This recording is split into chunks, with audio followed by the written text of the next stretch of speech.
Кадамжай шаарынын өзүнөн жолдун боюнан 30 сотук жер үй менен чыгып калды. Мына ушул жерди алып коюңуздар. Өтө сонун жер экен. Алма, өрүк, нак, гилас эң чоңу туганда караңыздар, мына малина экен. Көрүп атасыздар, даяр экен. Бүт баары каралган, караңыздар.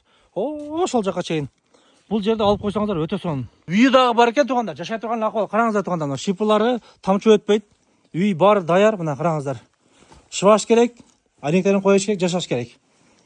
Биринчи комнатасы, перехожка, экинчи комнатасы. Караңыздар тугандар, мына.